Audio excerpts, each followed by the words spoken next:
Hello and good morning everyone. I welcome you all at Doers News Analysis. Today is 8th August 2023 and we are going to discuss important news and articles from The Hindu newspaper. So let's see what important news we got today to discuss. So before starting the video, for PDF join Telegram channel Doers News Analysis, link आपको description box में provided है. Make sure video को last तक देखें so that सारी important news आपकी यहाँ पर कवर हो. तो चलिए स्टार्ट करते हैं और देखते हैं आज हमें क्या क्या डिस्कस करना है. Now first article is supreme court to appoint all women panel to oversee relief in Manipur. अब मणिपुर में क्या चल रहा है आप सभी को बहुत अच्छे से पता है. इसी के चलते वहां पे रिहेबिलिटेशन प्रोग्राम्स भी चलाए जा रहे हैं.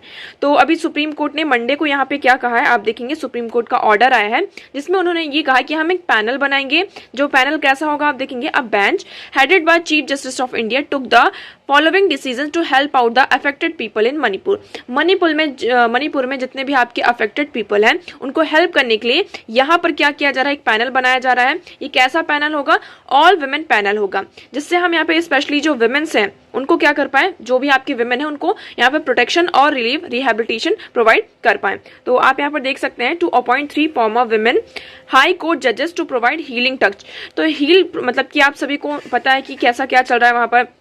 अभी कुछ दिनों पहले यहाँ पे 3 महीने पहले का एक वीडियो आपके सामने आता है जिसमें यहाँ पर जो वुमेन्स हैं वुमेन जितनी भी आपकी हैं उनको नेकेड क्या कराया जाता है. परेड कराया जाता है. उन्हें मोलेस्ट किया जाता है. तो इन सारी चीज़ों को देखने के लिए यहाँ पर रिहेबिलिटेशन प्रोग्राम के लिए सुप्रीम कोर्ट ने ऑर्डर दिया है कि हम क्या करेंगे. ऑल वुमेन पैनल को यहाँ पर कॉन्स्टिट्यूट करेंगे अपॉइंट करेंगे जो कि सारे यहाँ पे अब जितने भी केसेस हो रहे हैं उनको क्या किया जाएगा. उनका इन्वेस्टिगेशन यहाँ पर किया जाएगा जो कि वॉयलेंस के दौरान क्या हुए हैं रजिस्टर हुए हैं. ओके मूव करते हैं अब हमारे नेक्स्ट आर्टिकल की तरफ. तो देखिए यहाँ पर हमारे पास 2 इंपॉर्टेंट आर्टिकल आ जाते हैं.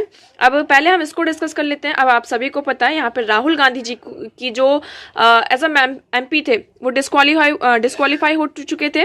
अब इनका जो डिस्क्वालिफिकेशन इसको रिस्टोर कर लिया गया. मतलब उनकी जो मेंबरशिप है as a member of parliament उसको रिस्टोर किया गया है. अब आप सभी देखेंगे वो यहाँ पर क्या कर सकते हैं. जो नो ट्रस्ट मोशन है आज से क्या हो सकता है इस पर डिबेट स्टार्ट हो सकती है. ओके तो हमने इसके बारे में बहुत अच्छे से डिस्कस किया था कि राहुल गांधी जी के ऊपर क्या लगा था. डिफेमेशन का केस लगा था जिस पर यहाँ पर सुप्रीम कोर्ट के पास ये पूरा केस जाता है. पहले तो सूरत हाई कोर्ट ने यहाँ पे 2 ईयर्स का उनको कन्विक्शन प्रोवाइड किया था.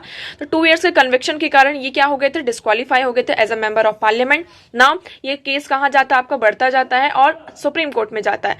सुप्रीम कोर्ट ने इनका जो 2 ईयर्स का ये जो कन्विक्शन था उस पर स्टे लगा दिया. अब स्टे लगने के कारण क्या होता है इनकी जो मेंबरशिप है राहुल गांधी जी की वो रिस्टोर हो जाती है. ओके अब रिस्टोर हो चुकी है. ये फिर से पार्लियामेंट में वापस आ चुके हैं. अब यहाँ पर आप सभी को पता है नो ट्रस्ट मोशन आने वाला था है ना. इस पर डिबेट और डिस्कशन क्या होगा आपका स्टार्ट होगा.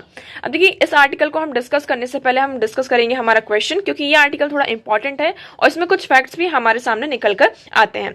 तो पहले हम अपना क्वेश्चन डिस्कस करते हैं. हमारा कल का क्वेश्चन ये था कि कंसिडर द फॉलोइंग स्टेटमेंट्स. आपके पास कुछ स्टेटमेंट्स थी एंड आपको ये बताना था कि वेदर दे आर करेक्ट और इनकरेक्ट. ओके नाउ देखिए आप लोगों को यहाँ बहुत ध्यान से क्वेश्चंस करना है क्योंकि अब जो पैटर्न है क्वेश्चंस को पूछने का यहाँ पर जो ऑप्शंस को देने का वो कंप्लीटली चेंज हो चुका है.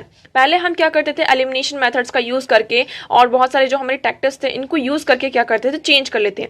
ये क्वेश्चन आपका 2023 का ही है. यूपीएससी के द्वारा इसको पूछा गया था. तो इसमें आप देखेंगे पहले हमारे पास कैसे होते थे कि आपका फर्स्ट एंड सेकेंड ऑप्शन सही है. फर्स्ट या ओनली 1 सही है या फिर आपके 1 2 3 सही है. तो इससे हम क्या करते थे कि जो भी आपका स्टेटमेंट गलत होता था हम एलिमिनेट करके हमारा राइट ऑप्शन निकाल लेते थे. बट अब क्या है हमारे पास अगर पूरी कंप्लीट इंफॉर्मेशन नहीं होगी तो हम उस क्वेश्चन को सॉल्व नहीं कर पाएंगे. ओके सो आप लोग ट्राई करिए कि ज्यादा से ज्यादा आप यहाँ पर क्वेश्चन को एज अ आप 2 क्वेश्चन भी डेली करेंगे ना तो आपके लिए इनफ है. उसके बाद आप जो प्रैक्टिस में क्वेश्चंस करते हैं तो वो फिर आपके लिए प्रैक्टिस में आ ही जाते हैं. तो देखिए हम इस क्वेश्चन को डिस्कस करते हैं. आपका यहाँ पे क्वेश्चन ये था कि consider the following statements. Amarkantak hills are the confluence of Vindhya and Sahyadri ranges. हम इसमें ये कह रहा है कि जो आपकी अमरकंटक हिल्स है वो किसके बीच में है. आपकी एक तरीके से किसका कॉन्फ्लुएंस है यहाँ पर विंध्य और सह्याद्री रेंजेस का. तो क्या ये स्टेटमेंट आपकी सही है और क्या गलत ये आप लोगों को बताना था. Now second statement is Biligiri Rangan hills constitute the eastern most part of the Satpura range. अब आप बात करें किसकी बिलीगिरन हिल्स की. आप इसको हम BR हिल्स के नाम से भी जानते हैं. तो सतपुरा रेंजेस कहाँ है आप सभी को पता होगा है ना. एमपी में आप देखेंगे आपको सतपुरा यहाँ पर रेंजेस देखने को मिलती हैं। तो इसका जो ईस्टर्न मोस्ट पार्ट है क्या ये उसको कंस्टिट्यूट करता है। फिर हम बात करते हैं Seshachalam hills constitute the southern most part of western Ghat. इसमें हम बात कर रहे हैं एसएच हिल की, जो यहाँ पर क्या कह रहे हैं कि जो वेस्टर्न घाट का सदर्न मोस्ट पार्ट है उसको कॉन्स्टिट्यूट करता है। तो इसमें से आपके कितने स्टेटमेंट सही हैं कितने गलत हैं ये आप लोगों को कमेंट सेक्शन में बताया है। कल जिन लोगों ने इस क्वेश्चन का आंसर नहीं किया है पहले वो वीडियो को पॉज करेंगे, क्वेश्चन को एक बार फिर से रीड करेंगे नाउ, फिर उसके बाद क्वेश्चन का आंसर कमेंट सेक्शन में करेंगे। ओके, तो देखिए इसका राइट ऑप्शन क्या हो जाता है आपका। हम बात करते हैं फर्स्ट स्टेटमेंट की, इसमें हमारे तीनों स्टेटमेंट गलत हैं। अब इसका हम एक्सप्लेनेशन देखते हैं। तो इसका राइट ऑप्शन तो आपका नन है, डी ऑप्शन। अब आप देखेंगे अमरकंटक हिल्स की हम बात करते हैं, ये कहाँ है आपका, मध्य प्रदेश में है, अनूपपुर टाउन आपको देखने को मिलता है। The Amarkantak region is unique natural heritage area and it is the meeting point of Vindhya and Satpura ranges. ये किसका मीटिंग पॉइंट है आपका, सह्याद्री रेंजेस का नहीं है, ये विंध्य और सतपुरा रेंजेस का है। तो इस तरीके से देखिए क्वेश्चंस को कैसे यहाँ पे घुमाया जाता है। तो ये सह्याद्री रेंजेस का नहीं है, किसका है, सतपुरा रेंजेस का है, with the Maikal hills being in fulcrum. तो इसमें आपका ये ऑप्शन पहला तो गलत हुआ। हम अब बात कर रहे थे किसकी, बिलीगिरी रंगन हिल्स की, इसको हम बिलीगिरी बीआर हिल्स के नाम से भी जानते हैं।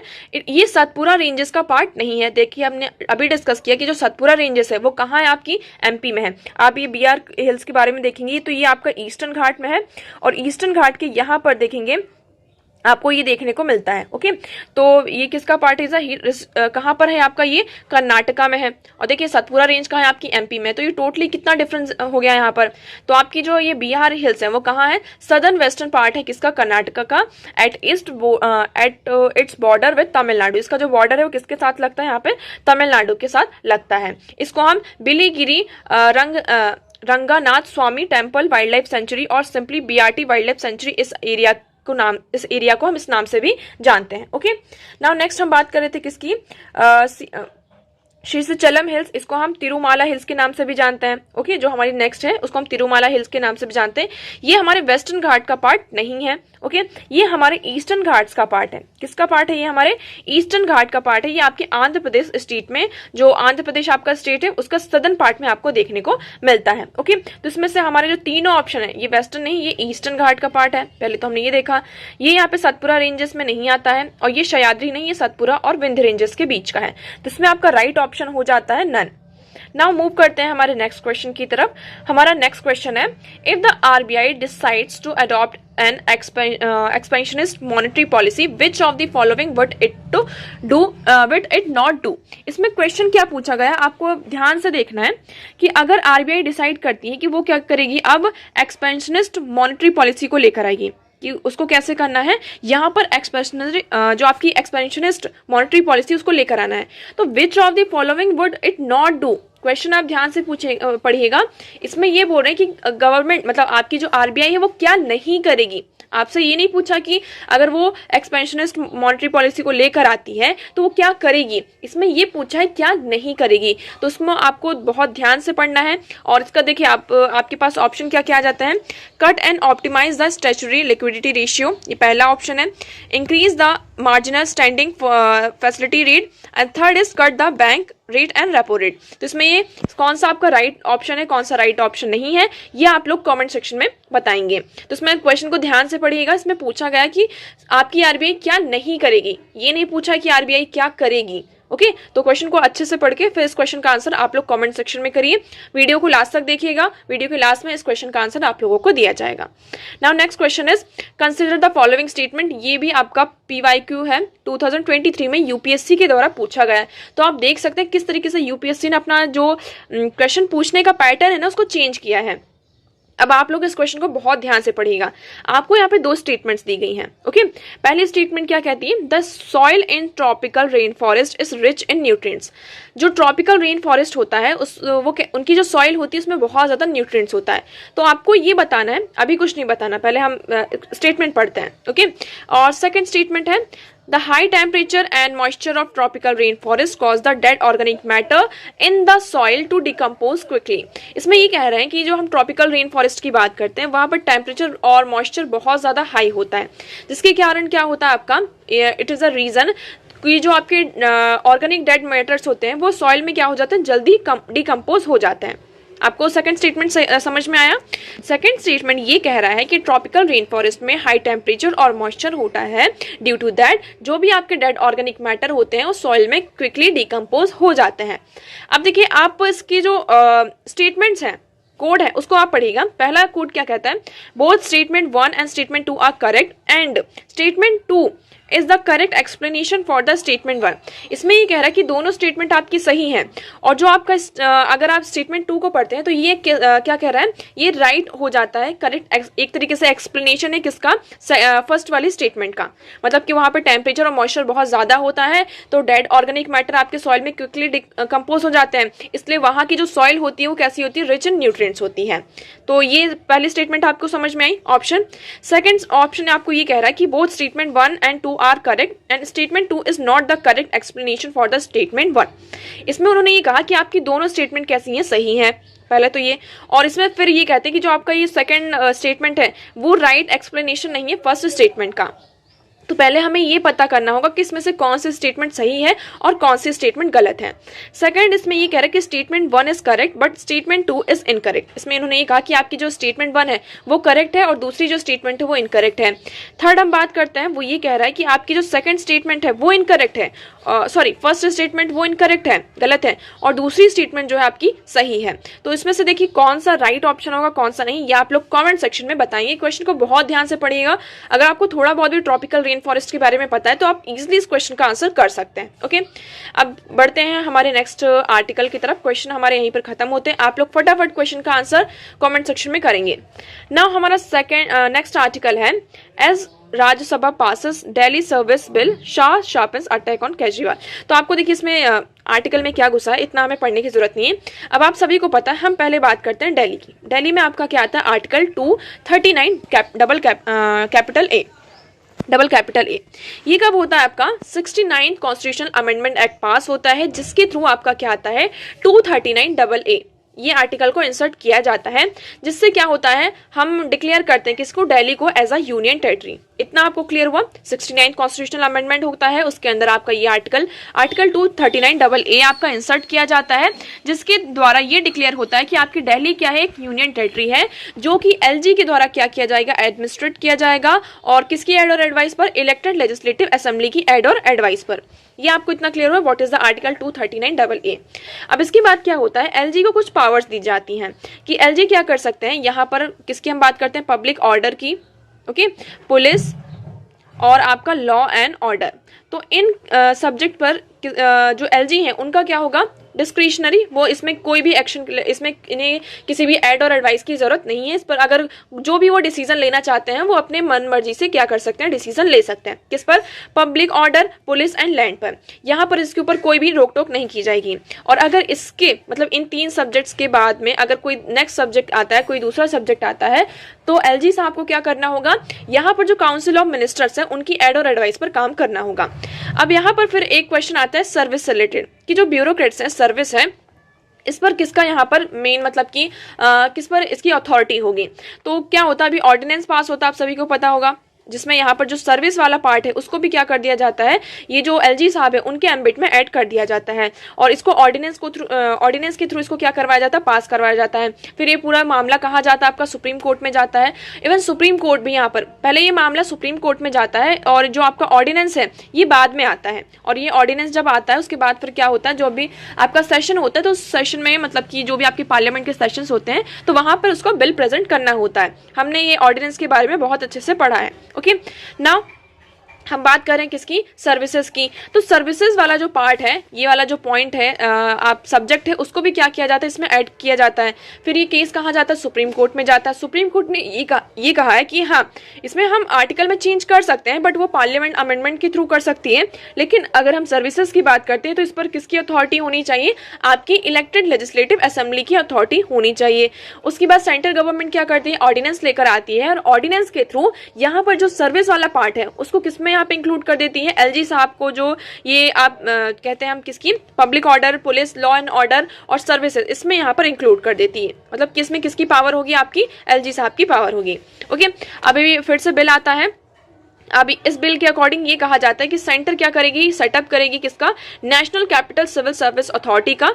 मतलब इसमें क्या होगा, हम एक अथॉरिटी को सेटअप करने जा रहे हैं। ओके, आपका ये किसके थ्रू ही आता है, ये हम बात करें किसी ऑर्डिनेंस के थ्रू ही आता है, जिसमें हम क्या कर सकते हैं, जो ट्रांसफर और डिसिप्लिनरी प्रोसीडिंग्स है ग्रुप ए ऑफिसर्स की from services of national capital territory of India.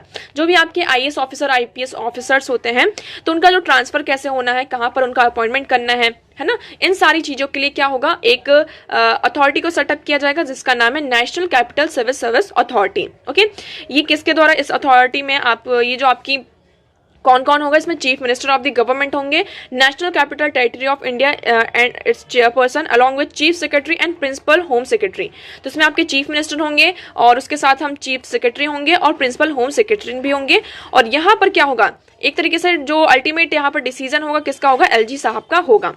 इसका पर्पस क्या था, they will now decide the transfer and posting of group A officer and denies officer serving in Delhi government. तो यहाँ पर जो Delhi government के लिए जो ऑफिसर सर्व कर रहे हैं, उनका ट्रांसफर कहाँ पोस्टिंग करनी है ग्रुप ए ऑफिसर्स की, तो ये उसको क्या करेगी, डिसाइड करेंगी। तो इसको अभी क्या कर दिया गया, इसको पास कर दिया गया है। ऑर्डिनेंस के बारे में भी हम और चीजें देख लेते हैं। ऑर्डिनेंस क्या है आपका, आप सभी को पता है कि जैसे कि जब पार्लियामेंट, इंडियन पार्लियामेंट सेशन में नहीं होती है और कोई बहुत इंपॉर्टेंट टॉपिक आ जाता है, तो उस टाइम पर ऑर्डिनेंस को लेकर आया जाता है।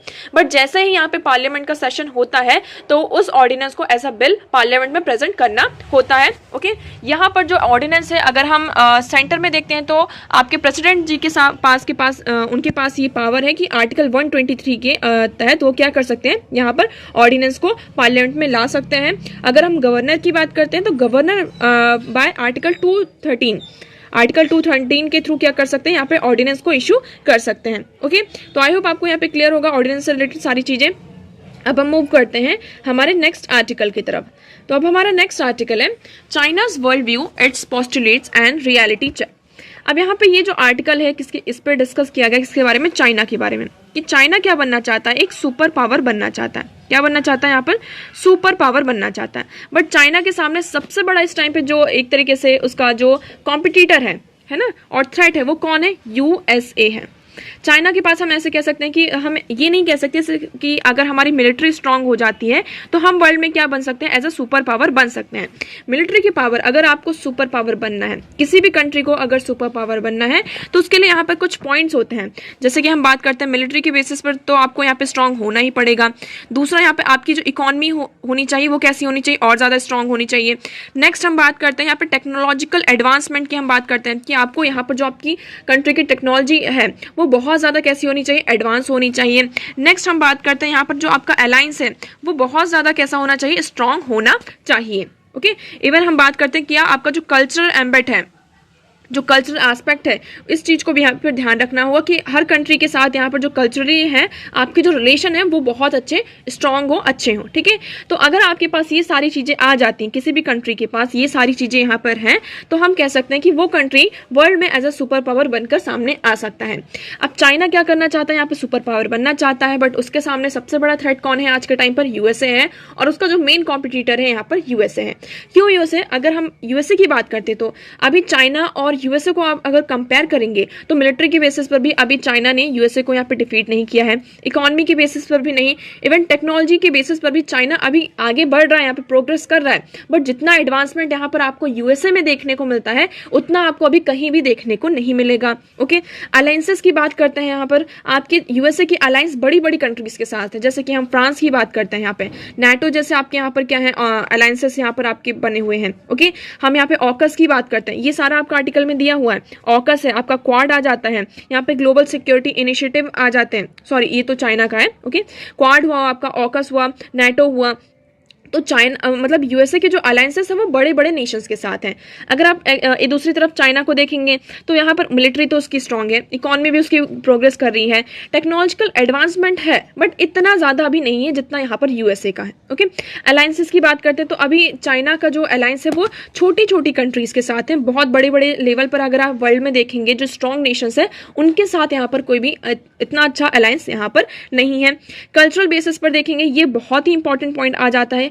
देखिए, यूएसए का कोई एक पर्टिकुलर रिलीजन नहीं है, या फिर कल्चरल एस्पेक्ट से देखेंगे आप तो कोई भी ऐसा कोई स्ट्रॉन्ग कल्चर को यहाँ पर यूएसए शो नहीं करता है। ठीक है। बट यहाँ पर यूएसए क्या करता है, आप यूएसए का अगर देखेंगे तो यहाँ पर यूएसए कल्चर के नाम पे यहाँ पर फ्री ट्रेड प्रोवाइड करता है, आपका फ्री ट्रेड। यहाँ पर हम बात करते हैं किसकी, फंडामेंटल राइट्स की बात करता है, ह्यूमन राइट्स की यूएसए बात करता है। तो ये कुछ बहुत ही इंपॉर्टेंट पॉइंट हो जाते हैं। हम यहाँ पे किसकी बात करते हैं कि फ्री मार्केट कल्चर की हम बात करते हैं यहाँ पर। तो ये सारे क्या है, यूएसए के रिस्पेक्ट में है। तो ये क्या करता है, मतलब कि बहुत ज़्यादा आपको फ्रीडम प्रोवाइड करता है। अगर आप चाइना के एस्पेक्ट में देखेंगे तो आपको इतनी ज़्यादा फ्रीडम यहाँ पर नहीं मिलती है। इवन अब चाइना यहाँ पर ऐसा ट्राई कर रहा है कि हम क्या करें, जो बुद्धिज़्म है उसको प्रमोट करने की कोशिश कर रहा है, और उस बेसिस पर जो आपके नेशंस है उनके साथ यहाँ पर अलायंस को क्रिएट कर रहा है। हाँ, हम ये भी कह सकते हैं कि अब अगर दूसरा आप पॉइंट देखेंगे कि चाइना एक तरीके से क्या कर रहा है, यहाँ पर जो बहुत सारे अलायंसेस है उसमें वर्क कर रहा है। जैसे कि अभी हाल ही फिलहाल में जो रशिया यूक्रेन वॉर चल रहा है, इसको यहाँ पे पीस को स्टैब्लिश करने की बात कर रहा था कि हम क्या करेंगे, पीस को यहाँ पर लेकर आएंगे। नेक्स्ट हम बात करते हैं जो अपना ईरान और सऊदी अरेबिया के बीच में यहाँ पे क्या है, एग्रीमेंट साइन करवाया है ना, पीस की बात करें कि इन कंट्रीज के बीच में क्या हो, सुलह हो जाए। तो ये चाइना यहाँ पे अलायंसेस को बनाने की कोशिश कर रहा है, बट स्टिल अभी भी यूएसए से क्या है, बहुत ज़्यादा यहाँ पर आपको पीछे होता हुआ नजर आएगा, है ना। तो आई होप आपको ये आर्टिकल यहाँ पे क्लियर हो रहा होगा। आप इसको पढ़ेंगे तो आपको बहुत ही अच्छे तरीके से आपको समझ में आएगा। यहाँ पर आपको देखिए किसकी बात की गई है कि एक तरीके से यहाँ पर क्या चल रहा है, एक डेमोक्रेसी और ऑटोक्रेसी के बीच में हमारा एक कन्फ्लिक्ट दिखाई देता हुआ नजर आ रहा है। आप देखेंगे हम यहाँ पर क्या देख रहे हैं कि डेमोक्रेसीज और ऑटोक्रेसीज के बीच में यहाँ पर क्या है, जो आपका यूक्रेन वॉर से हमें ये समझ में आया कि ये जो कंट्री है, हमारा जो वर्ल्ड है, वो डेमोक्रेसी और ऑटोक्रेसीज के बीच में डिफाइंड है। यहाँ पर ऑकस आ जाता है जिसमें यूनाइटेड किंगडम, यूएसए आपका आता है, ऑस्ट्रेलिया आता है, क्वाड जैसे हम बात करते हैं, Australia, India, Japan and USA आ जाता है। ओके, अब हम बात करते हैं जैसे कि यूएसए के लिए, चाइना के लिए यूएसए थ्रेट क्यों है। जैसे कि हमने अभी ऑकस की बात करी, क्वाड की बात करी, ताइवान वाला जो आपका इशू आता है कि ताइवान को चाइना क्या करना चाहता है, उस पर क्लेम करता है और यहाँ पे मिलिट्री एक्शंस भी स्टैब्लिश करने की बात करता है। बट आप सभी को पता है यूएसए यहाँ पे डायरेक्ट स्टेटमेंट यहाँ पे जारी करता है कि अगर चाइना ताइवान के ऊपर कुछ भी एक्शन लेता है तो यहाँ पर यूएसए क्या आ जाएगा, एक्शन में आ जाएगा, है ना, और ताइवान की यहाँ पर क्या करेगा, हेल्प करेगा। तो इस तरीके से आप देखते हैं कि अभी भी क्या है, आपका जो चाइना है, यूएसए की हम बात कर रहे हैं, तो यूएसए क्या है, आपका थ्रेट बना हुआ है ना। तो आई होप आपको ये आर्टिकल यहाँ पे क्लियर हो रहा होगा। तो बस इसमें इतना ज़्यादा आपको बहुत ज़्यादा डीपली इन्वॉल्व होने की जरूरत नहीं, सिर्फ आपको एक एनालिसिस यहाँ पर करना है कि किस तरीके से यहाँ पर हम बात कर रहे हैं कि चाइना, अगर हम चाइना का व्यू देखते हैं किसमें, वर्ल्ड के पर्सपेक्टिव में, तो हमें कैसा अभी नजर आता दिखाई देता है। अब हम इंडिया की बात करते हैं, तो इंडिया यहाँ पर क्या करना चाहिए, एक तरफ यूएसए आ जाता है और दूसरी तरफ यहाँ पर चाइना आ जाता है ना। तो इंडिया किसकी तरफ जाएगा, देखिए, तो इंडिया को यहाँ पे एक बैलेंस अप्रोच लेनी होगी, क्योंकि यूएसए भी उसका बहुत अच्छा मतलब कि एक पार्टनर है और चाइना क्या उसकी एक नेबरिंग कंट्रीज है, उसके साथ कोई भी हम कन्फ्लिक्ट में ऐसे नहीं आ सकते हैं, क्योंकि हमारे बॉर्डर शेयर हो रहे हैं उनके साथ, और हम अगर अपने बॉर्डर नेबरिंग कंट्रीज के साथ में अगर कन्फ्लिक्ट में आते हैं, हमारे रिलेशन अच्छे नहीं होते हैं, तो वर्ल्ड में हम एज अ पावर कैसे सामने उभर कर आ सकते हैं। ओके, तो आई होप आपको ये आर्टिकल क्लियर होगा। नेक्स्ट अब हम मूव करते हैं हमारे नेक्स्ट आर्टिकल की तरफ, neither the right to privacy not the right to information. अब आप सभी को पता है यहाँ पर हमारा digital personal data protection bill 2023 pass हो चुका है।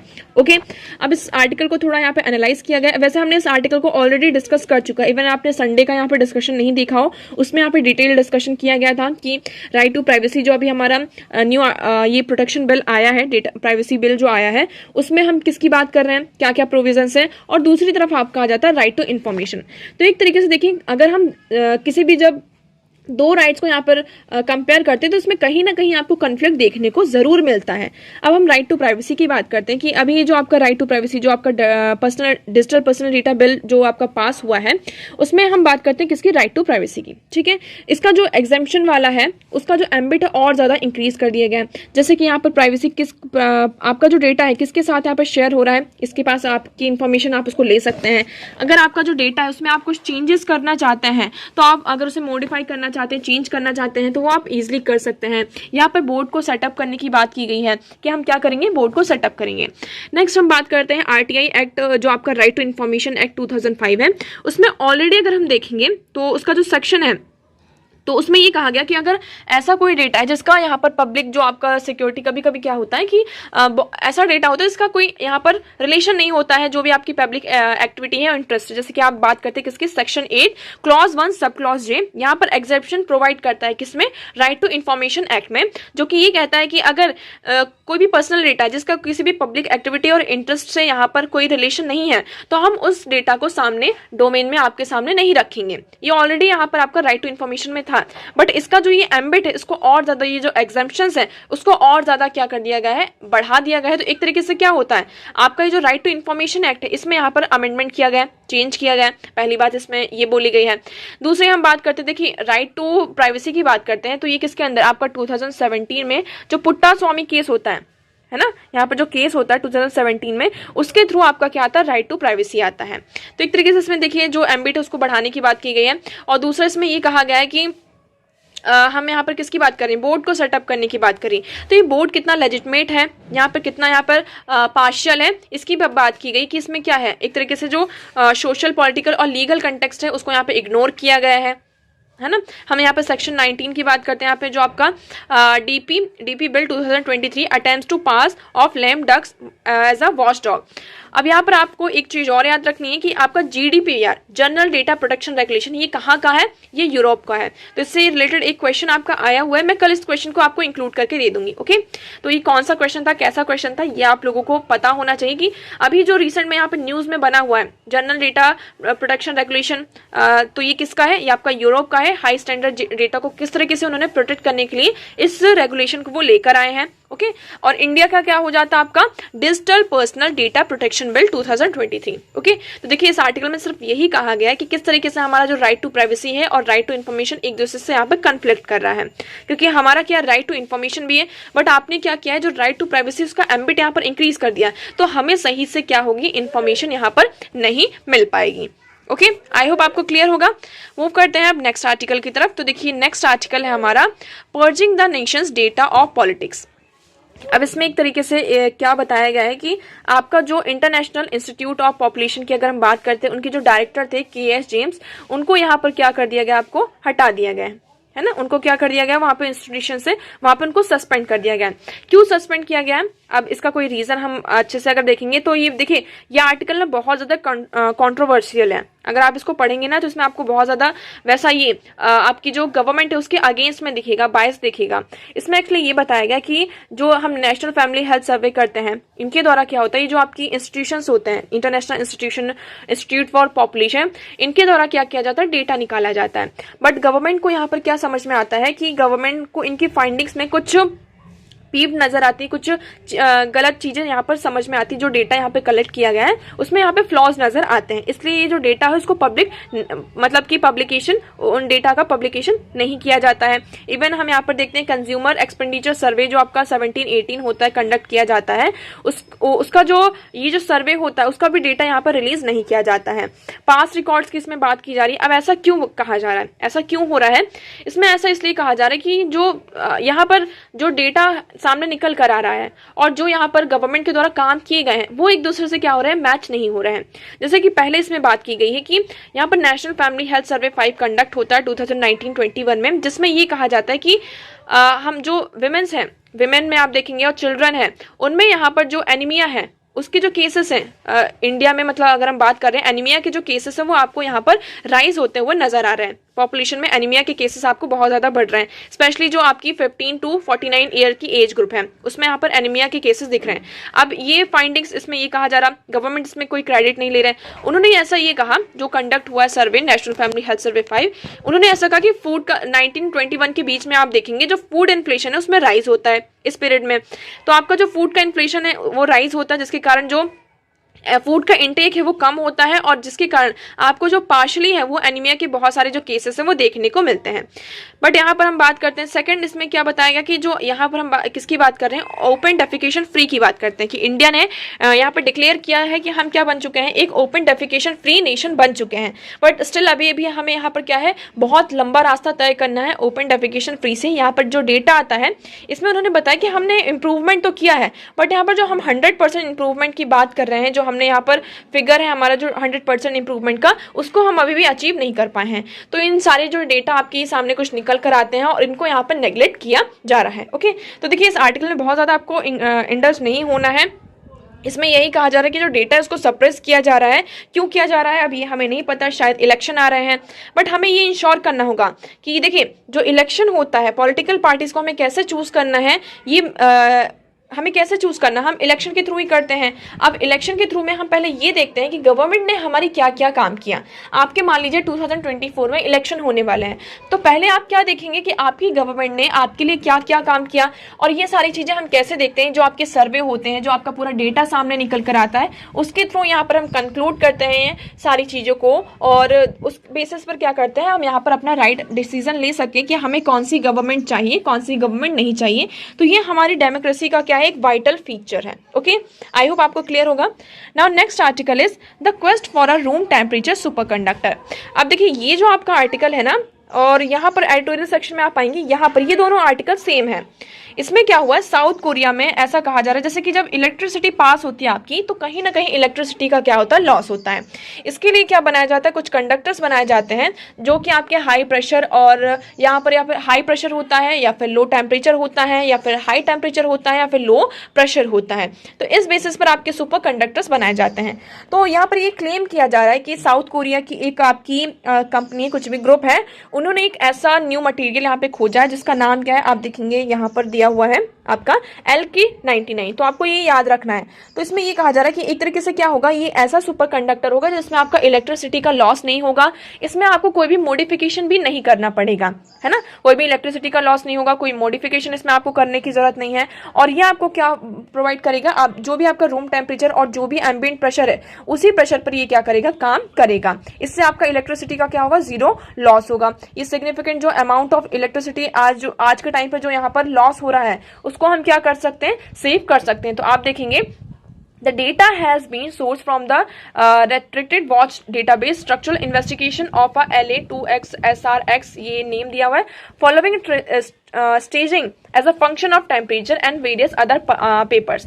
तो अभी देखिए इसमें काम चल रही है, अभी हमें पूरा ये सामने निकल कर नहीं आया है। अब देखते हैं इसमें क्या क्या सामने चीजें इस रिसर्च पर होती हैं, इसको फर्दर पर डिस्कस किया जाएगा। तो देखिए आपसे क्वेश्चन ऐसा पूछ सकते हैं कि जो LK99 अभी हाल ही फिलहाल न्यूज में था, तो ये किससे रिलेटेड था। ओके, तो इस तरीके से आपसे क्वेश्चन पूछे जाते हैं।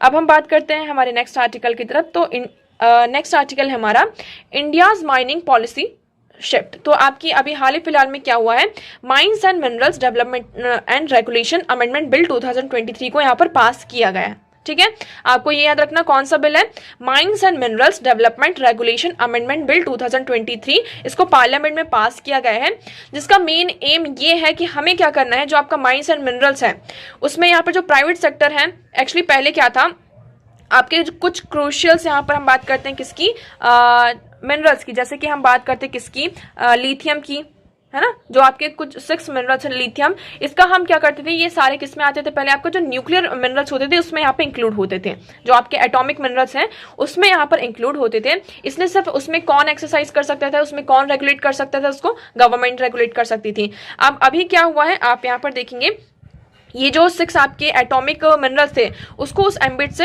हटा दिया गया है। अब प्राइवेट प्लेयर्स को भी क्या किया गया है, इसमें इंक्लूड किया गया कि प्राइवेट प्लेयर्स क्या कर सकते हैं, इसमें आ सकते हैं और यहाँ पे सक्सेसफुली इन मिनरल्स की माइनिंग की जा सकती है। तो आप देखेंगे 6 minerals including lithium has been reclassified as a critical and strategic minerals making them eligible for exploration and mining by private entities. पहले जो आपका 6 मिनरल्स में आपका जो लिथियम है ये भी इंक्लूड था। ओके, तो ये सारी किस्में थे आपके एटॉमिक मिनरल्स में इंक्लूड थे, आपके जो 6 मिनरल्स है वो एटॉमिक मिनरल्स में इंक्लूड थे। इतना आपको क्लियर हुआ। अब उन्हें क्या किया गया है, उसको रिक्लासिफाई किया गया है और उन 6 मिनरल्स को एटॉमिक मिनरल्स से हटा दिया गया है। ठीक है, अब इसमें जो आपके प्राइवेट प्लेयर्स हैं वो भी क्या कर सकते हैं, इसको एक्सप्लोर कर सकते हैं इन मिनरल्स को। जब तक ये एटॉमिक मिनरल्स की कैटेगरी में था तब तक इसमें किसका से रहता था, कौन इसे रेगुलेट करता था, गवर्नमेंट करती थी। अब इसको यहाँ पे चेंज किया गया है, इसको रिक्लासिफाई किया है। अब इन मिनरल्स पर जो आपका एक्सप्लोरेशन है वो प्राइवेट एंटिटीज भी कर सकती हैं। ओके, तो देखिए previously these minerals were restricted to government owned entities. पहले ये जो आपकी गवर्नमेंट ओन एंटिटीज थी वो उन तक ही रेस्ट्रिक्टेड थी। अब देखिए, India's dependency on import for critical and deep seated minerals has been concern. यहाँ पर हम क्या करते थे, बहुत ज्यादा मिनरल्स का इंपोर्ट करते थे, जिसके कारण जो हमारी एक सप्लाई चेन में वल्नरेबिलिटी आ रही थी और हमारा जो इंपोर्ट था बहुत ज्यादा, हम क्या हो रहे थे, कंट्री जैसे कि चाइना, रशिया, ऑस्ट्रेलिया के ऊपर क्या थे, बहुत ज्यादा डिपेंड थे। तो इन चीजों को यहाँ पर कम करने के लिए हमने क्या किया है, इस बिल में ये चेंजेस किए हैं। The lack of private sector participation in mineral exploration has hindered India's ability to discover and develop economically valuable reserve. यहाँ पर क्या था, प्राइवेट सेक्टर का पार्टिसिपेशन बहुत ज्यादा कम था, जिसकी जो क्या कर रहा था, एक तरीके से इंडिया की जो एबिलिटी थी मिनरल्स को डिस्कवर करने की, है ना, जो भी हमारे वैल्यूएबल रिजर्व थे, इकोनॉमिकली वैल्यूएबल रिजर्व्स हैं, उनको यहाँ पर डिस्कवर करने की। तो इसलिए अब क्या किया गया है, ये जो अमेंडमेंट आया है आपका, इसमें इस चीज को क्या किया गया, अब हटा दिया गया है और जो आपके प्राइवेट सेक्टर है उनको इसमें इंक्लूड किया गया है। तो आई होप आपको अभी ये आर्टिकल यहाँ पे क्लियर होगा। नेक्स्ट अब हम मूव करते हैं हमारे नेक्स्ट आर्टिकल की तरफ। तो हमारा नेक्स्ट आर्टिकल है, international cheetah experts will be consulted, government tells supreme court. अब देखिए, आप सभी को पता है कि जो चीता यहाँ पर, उनकी यहाँ पर कितनी ज्यादा डेथ हो चुकी है। अब तक यहाँ पर 8 to 9 चीतास की क्या हो चुकी है, डेथ हो चुकी है। हमने यहाँ पे क्या किया था, साउथ अफ्रीका से 12 चीता और नामीबिया से यहाँ पर 8 चीतास को लेकर आए थे, टोटल 20। और उसके साथ साथ यहाँ पर कुछ चीतास को यहाँ पे 4 बच्चे भी हुए थे छोटे छोटे, और उसमें से 3 की क्या हो जाती है, डेथ हो जाती है, एक यहाँ पर अभी बचता है। तो यहाँ पर ये कहा जा रहा है कि हम अब इंटरनेशनल चीता जो एक्सपर्ट्स हैं उनसे क्या करेंगे, कंसल्ट करेंगे, क्योंकि ये पूरा केस पे सुप्रीम कोर्ट ने भी इस पर क्या किया था, स्टेटमेंट इशू किया था कि ये हमारे नेशन के प्राइड के लिए अच्छी इमेज को प्रिडिक्ट नहीं कर रहा है। तो इसमें गवर्नमेंट को क्या करना होगा, एक्शन में आना होगा। तो गवर्नमेंट ने अभी कहा है कि हम इंटरनेशनल चीता एक्सपर्ट से क्या करेंगे, कंसल्ट करेंगे।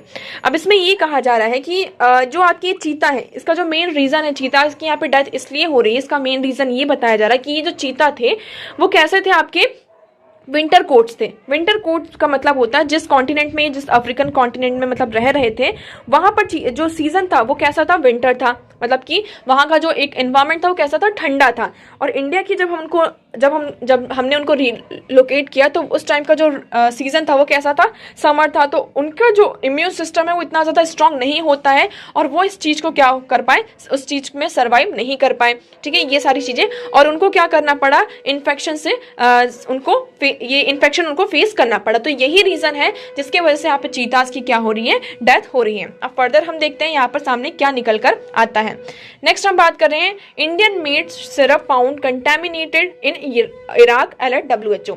यहाँ पर कोल्ड आउट एक ये सिरप है जिसमें इराक में क्या पाया गया है, इसका यहाँ पर क्या करवाया, टेस्ट करवाया गया, जिसको यहाँ पर कंटेमिनेटेड पाया गया है। ठीक है, अभी इससे पहले भी बहुत सारे केसेस आ चुके हैं, जैसे कि हमने जो आपके आई ड्रॉप्स हैं, इससे रिलेटेड यहाँ पे बहुत सारे केसेस आए हैं, जिसमें ये कहा जा रहा है, WHO ने अभी क्या किया, यहाँ पे अलर्ट को इशू किया है कि यहाँ पर जो है आपका कोल्ड आउट, इसमें आपको क्या देखने को मिल रहा है, इसमें बहुत ज़्यादा आपका डाई इथाइलिन ग्लाइकोल 0.25% और इथाइलिन ग्लाइकोल देखने को मिल रहा है, जिसके कारण ये जो आपका कोल्ड आउट सिरप है, जिसमें पैरासीटामोल और क्लोरोफेनिरेमाइन ये सारी चीजें इसमें है, मेलेट है, जिसके कारण यहाँ पे ये कहा गया है, इसमें आपको क्या दिखता है, डाइइथाइलिन ग्लाइकोन एंड इथिलीन ग्लाइकोन देखने को मिलता है, जिसके कारण ये क्या है, कंटेमिनेटेड है और ये सेफ नहीं है। ठीक है, तो देखिए ये क्या है, इसमें अनसेफ इसको अलर्ट किया गया है। अब इससे क्या होता है, अब आप इसको किससे यहाँ पे कनेक्ट कर सकते हैं, इसको अगर आप एथिक्स से कनेक्ट करेंगे, ठीक है, या फिर आपका GS पेपर जो 3 है उससे यहाँ पे कनेक्ट करेंगे। इससे कनेक्ट कैसे कनेक्ट कर सकते हैं कि आपका जो यहाँ पर इंडिया का फार्मास्यूटिकल सेक्टर है, ये इसको किस तरीके से, अगर इस तरह केसेस आते हैं तो फार्मास्यूटिकल सेक्टर पर हमारा बहुत ज़्यादा इम्पैक्ट पड़ेगा। यहाँ पर हम क्या कर पा रहे हैं, जो हमारी क्वालिटी है, क्वांटिटी तो बहुत ज़्यादा, बट जो क्वालिटी एक होनी चाहिए उसको हम इंश्योर नहीं कर पा रहे हैं। इससे क्या होगा, जो हमारे कंट्रीज़ के साथ जो एक तरीके से हमारा जो ट्रेड है उस पर ये क्या करेगा, इम्पैक्ट डालेगा। हमारा जो एक्सपोर्ट और इंपोर्ट है उस पर ये इम्पैक्ट डालेगा। हमारा जो एक तरीके से सॉफ्ट कल्चर हम इसके थ्रू क्या करना चाहते हैं, स्टैब्लिश करना चाहते थे, उस पर भी क्या होगा, ये इम्पैक्ट डालेगा। तो आई होप आपको इस तरीके से जो छोटे छोटे न्यूज़ भी हैं उनको आपको अपने टॉपिक से कैसे लिंक करना है, इस तरीके से आपको लिंक करके इन चीज़ों को पढ़ना है। ओके, अब हम मूव करते हैं हमारे नेक्स्ट आर्टिकल की तरफ। तो देखिए नेक्स्ट आर्टिकल है हमारा, thousands of US sailors marines reaches red sea after Iran tension. Iran ने क्या हुआ कि जो USA के कुछ यहाँ पे शिप्स थे उनको यहाँ पे कैप्चर कर लिया था। अब इसी के चलते यहाँ पे जो थाउजेंड्स ऑफ जो यूएस सेलर्स हैं वो यहाँ पे रेड सी में पहुंच चुके हैं। तो ये एक तरीके से ये ईरान का टेंशन चल रहा है। तो आपको यहाँ पर क्या इंपॉर्टेंट है आपके लिए, रेड सी। तो रेड सी में हम बात कर लेते हैं। ये आप रेड सी देखेंगे यहाँ पर आपको क्लियर होगा। ये यहाँ पर आपका आता है पहले मेडिटेरियन सी। मेडिटेरियन सी से आप थोड़ा सा आगे आएंगे तो आपको क्या देखने को मिलता है, यहाँ पे रेड सी देखने को मिलता है। कंट्रीज कौन कौन सी इसके आसपास की, तो आप देखेंगे इसमें सऊदी अरेबिया, इजिप्ट, सूडान, इटेरिया, आपका यूथोपिया का बॉर्डर लगता है, नहीं लगता है इसमें। यहाँ पर फिर सोमालिया का यहाँ पे बॉर्डर लगता है, येमन का यहाँ पे बॉर्डर लगता है, और यहाँ पे डिजिबूटी का यहाँ पे बॉर्डर लगता है। इवन आप देखेंगे जॉर्डन का भी नहीं लगता है, यहाँ पे इराक का भी नहीं लगता है। ओके, और आपको अगर ये याद होगा ये इजराइल है ना, इजराइल का भी यहाँ पे किसके साथ, रेड सी के साथ बॉर्डर लगता है।